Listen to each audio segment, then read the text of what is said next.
Story time, guys. Meron akong story talaga sa inyo today. Magandang gabi sa lahat ng aking mga nasa YouTubers. Mga nasa YouTube dyan. Ito nga po, story time nitong wallet na ito. Ito po ay ang anak ko po na si Andre talaga. Mahilig mag-ipon-ipon ng pera niya. So, ang nangyari, siguro alam niya na, may bago naman po akong wallet. Talaga yan, wallet, si Lynn. Ito pa, kabibili ko lang ko dito. And then, meron din akong gift. Marami po akong wallet talaga. Ewan ko ba sa anak ko na to at naisipan na bumili ng wallet doon sa ukay-ukay. Napadaan daw siya dyan sa taas. Bumili po siya nitong wallet. This is 30 pesos. No? Tapos binalot niya sa coupon band. Sabi niya, Mami, may gift ako sa'yo, may surprise ako sa'yo. Sabi ko, ano yun? Ito nga pong wallet na to, sa ukay daw. Sabi ko, alam niyo po, talagang na-appreciate ko yung nagbigay siya.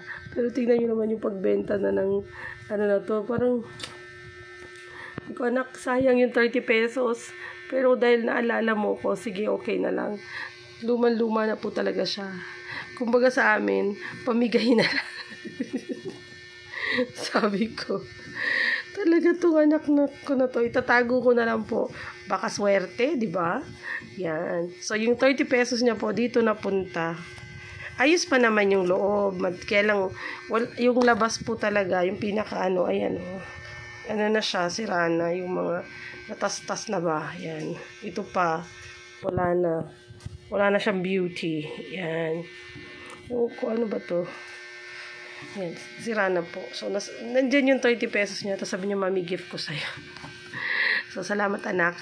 But then, you don't have to. No? Thank you. I really appreciate. So, itatago ko po siya kasi baka may swerte. No? Dumami ang pera natin dito. So, anyway, yan yung kwento ng anak ko na bumili ng wallet sa ukay-ukay. Parang may nag-garage sale po ata dyan sa taas. No? Napadaan siya. Yan.